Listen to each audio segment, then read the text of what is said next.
குர்ஆனை எடுங்கள். ஷஹ்ரு ரமதான் அல்லதி உன்ஸில ஃபீஹில் குர்ஆன். ரமதானை அல்லாஹ் தேர்ந்தெடுத்து, நோன்பை அல்லாஹ் கடமையாக்கி, ரசூலை அல்லாஹ் தேர்ந்தெடுத்து, அந்த ரசூலுக்கு குர்ஆனை இறக்குவதற்கு அல்லாஹ் தேர்ந்தெடுத்த மாதம் ரமதானுடைய மாதம்.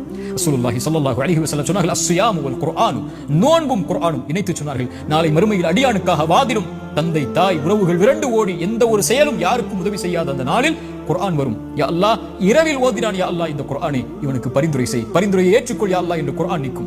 நோன்பு வரும், யா அல்லாஹ் இவன் தாகித்திருந்தான், இச்சைகளை விட்டு விலக்கி இருந்தான், என் சிபாரிசை அங்கீகரித்துக் கொள் என்று குர்ஆன் நாளை மறுமையில் அந்த அடியானுக்காக, நோன்பு அந்த அடியானுக்காக என்று வாதிடும் என்று அல்லாஹ்வுடைய ரசூல் ஸல்லல்லாஹு அலைஹி வஸல்லம் நினைத்து சொன்னார்கள். வகதாலிக உஹைனா இலைக ரூஹம் மின் அம்ரினா, நம்முடைய கட்டளைகளில் இருந்து உயிரை அல்லாஹ் இறக்கி இருக்கிறான் என்று குர்ஆனை உயிர் என்று அல்லாஹ் அழைக்கிறான். இறந்த சடலங்களாக வாழ்வார்கள் யார் தெரியுமா? உயிர் இருந்தாலும் குர்ஆனை விட்டு தூரமாகுபவர்கள். உயிரோடு வாழ்வார்கள் இந்த உலகத்திலும் மறுமையிலும். யார் அவர்கள்? குர்ஆனோடு தங்களுடைய உள்ளத்திற்கு உயிர் கொடுத்தவர்கள். ஒரு மனிதனுடைய மரணம் தீய மரணம் என்றால் குர்ஆன் இல்லாத மரணம் தான், குர்ஆன் உள்ளத்தில் இறங்காத மரணம் தான், நாவுகளால் குர்ஆனை மொழிவது இல்லாத பாக்கியம் இல்லாத மரணம் தான். அல்லாஹ் ரப்பல் ஆலமீன் கொடுத்த மிகப்பெரிய அருள். அவனுடைய வார்த்தைகளை, கலாமுல்லாஹ், அல்லாஹ்வுடைய படைப்பல்ல குர்ஆன், அல்லாஹ்வுடைய வார்த்தைகளை இந்த நாவுகள் உச்சரிப்பதற்கு அல்லாஹ் கொடுத்திருக்கக்கூடிய பாக்கியம் குர்ஆன். குர்ஆனை திறந்து படியுங்கள், குர்ஆனை திறந்து ஓதுங்கள். எல்லா பிரச்சனைகளுடைய தீர்வையும் அல்லாஹ் அங்கே வைத்திருக்கிறான்.